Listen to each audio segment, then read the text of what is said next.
एक एग्जांपल लीजिए, 3 साल।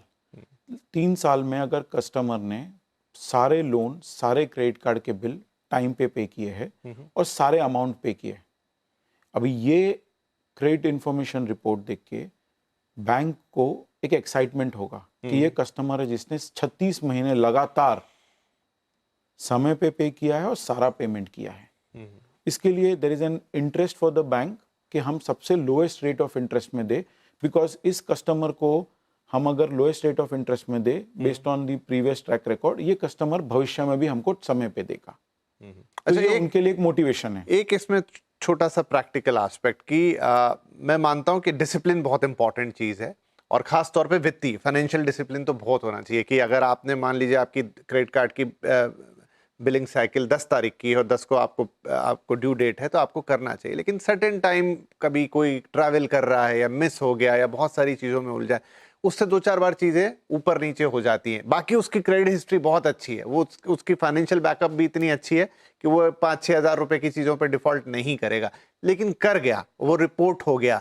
तो क्या ऐसी चीज़ों से क्रेडिट हिस्ट्री पे फर्क आता है? नंबर 1। दूसरा, बैंक उसको कैसे कंसिडर करता है? क्या बैंक ऐसी चीज़ों को समझता है कि ठीक है, एक आध दो जगह ये रेड हो गया या इसकी वजह से इसका स्कोर नीचे आया, but otherwise the person and his credit history looks fine? कैसे देखते हैं इसको? सो बैंक जब लोन देती है, क्रेडिट कार्ड देती है, वो काफ़ी पैरामीटर्स देखती है। जैसे मैंने बोला, व्यवसाय, घर, गाड़ी, बैंक स्टेटमेंट वगैरह बहुत सारे पैरामीटर्स देखती है, और रीपेमेंट हिस्ट्री भी देखती है और सिबिल स्कोर भी देखती है। तो इसमें सिबिल स्कोर या क्रेडिट रिपोर्ट एक पैरामीटर है, बाकी सारे पैरामीटर्स भी बैंक देखती है। जब बैंक देखती है, बैंक ये भी देखती है वो 2000 का डीले है या 2 लाख का डीले है या 2 करोड़ का डीले है। ओके। वो अमाउंट भी मैटर करेगा, और वो डीले पिछले महीने हुआ है या 3 साल पहले डीले हुआ है। ओके। इसके लिए बहुत ज़रूरी है कि हम कंज्यूमर्स को सिखाइए कि आप CIBIL.com पे आइए, अपनी खुद की एक सालाना फ्री रिपोर्ट लीजिए, आपकी रिपोर्ट और स्कोर देखिए।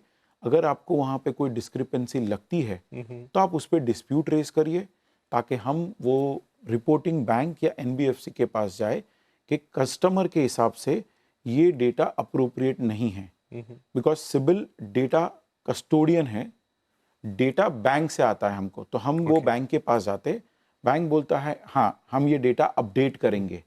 जैसे ही बैंक को डेटा हमको अपडेट करता है, कस्टमर को लेटेस्ट इन्फॉर्मेशन मिल जाती है। इसके लिए हम दर्शकों को रिक्वेस्ट करेंगे कि आप CIBIL.com पे आके आपकी रिपोर्ट देखिए रेगुलरली। आपको अगर कोई डिस्क्रिपेंसी देखिए, आप रेस करिए डिस्प्यूट।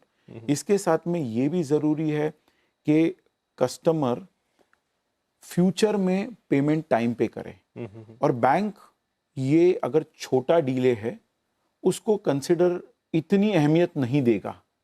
अगर बड़ा डीले है और 5-6 या 10 बार डीले है 36 महीनों में, तो बैंक इसको नोटिस करेगा। तो कितनी बार डीले हुआ है, इसके लिए कस्टमर को हम रेकमेंड करेंगे कि आप रिमाइंडर्स डालिए, आपकी सिबिल रिपोर्ट रेगुलरली देखिए कि अगर आपने 36 महीनों में एक बार डिले किया और छोटे अमाउंट का किया है, बैंक इतनी अहमियत नहीं देगी। बट अगर आप 36 महीनों में से आपने 12 महीने डिले पेमेंट किया है और सारा पेमेंट नहीं किया है, बैंक उसको अलग नजरिए से देखेगी। अच्छा, कुछ ऐसे सवाल भी जब हमने वो शो किया, लोगों ने अपने सवाल भेजे, उसमें कई लोगों का ऐसा था कि उनकी तो EMI है जो कि डायरेक्ट कटती है बैंक से, उन्होंने कभी कोई डिले नहीं की। बैंक के अंदर किसी सिस्टम में कोई एरर है जो दिखाता है कि एक मैसेज आता है कि 5 तारीख को आपका वो कटना चाहिए, लेकिन कटता 15 तारीख को, तो डायरेक्ट थ्रू है, मतलब उसमें कोई है ही नहीं।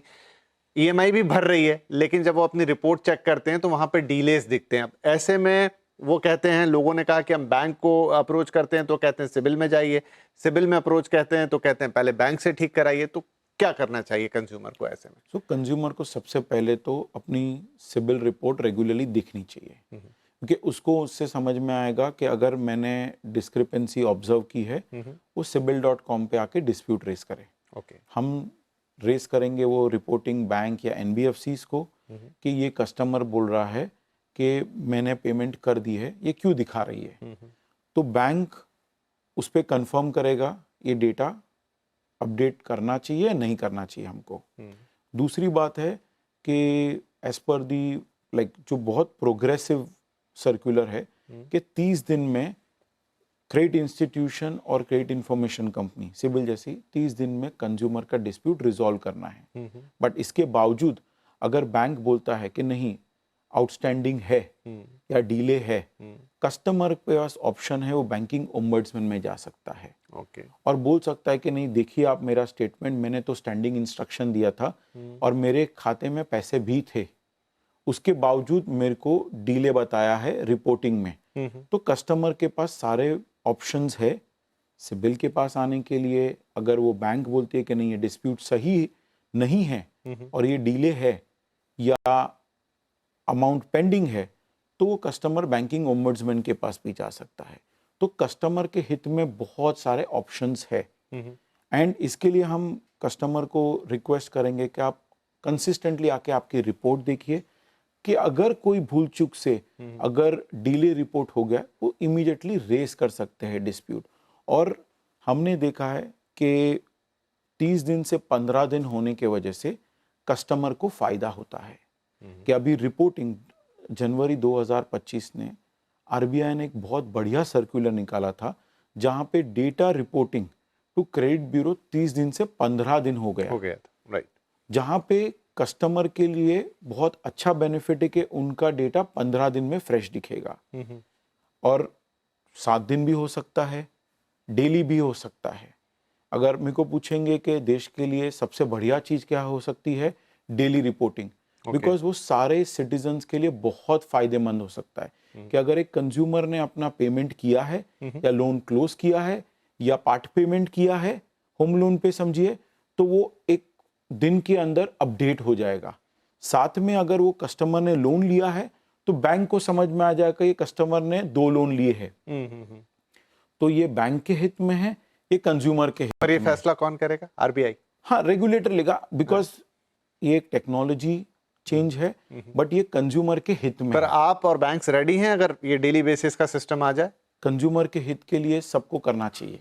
Okay, right. मैं ब्रेक लूं उससे पहले एक छोटा सा सवाल, ये भी अगेन मिथ है या सही आप बताएंगे, क्या बार बार अपना सिबिल स्कोर चेक करने से उस पर इम्पैक्ट आता है? नहीं, ओके, खुद का सिबिल रिपोर्ट या सिबिल स्कोर चेक करने से आपका स्कोर इम्पैक्ट नहीं होता है। ओके, क्योंकि आजकल क्या होता है ना, बहुत सारे ऐप्स हैं और सब एक लालच देते हैं, check your CIBIL report for free, और आपको लगता है कर लिया और ये मन में आता है कि क्या मेरा स्कोर अब खराब हो जाएगा क्योंकि मैं बार बार अपनी हिस्ट्री देख रहा हूँ। आप sibil.com पे आके जितनी बार चाहिए आपकी रिपोर्ट चेक करिए, उससे आपका सिबिल स्कोर नहीं इम्पैक्ट होगा। Okay, right. चलिए, तो इसी बात पे एक छोटा सा ब्रेक ले रहे हैं, लेकिन ब्रेक के बाद जब लौट कर आएंगे तो कुछ और बातें हम यहाँ पर पूछेंगे और खास तौर पे आपके सिबिल से जुड़ी हुई आपके मन में जो भी और सवाल होते हैं उन्हीं को हम लेकर आ रहे हैं यहाँ पर। और खास तौर पे कई लोगों के मन में ये भी रहता है कि मैं सिबिल एक बार मेरा खराब हो गया या इसमें ट्रांसपेरेंसी नहीं है या इस तरह की चीजें, वो वाला सवाल भी आप यहाँ पर भावेश जी बैठे हैं तो उनसे हम पूछ लेंगे।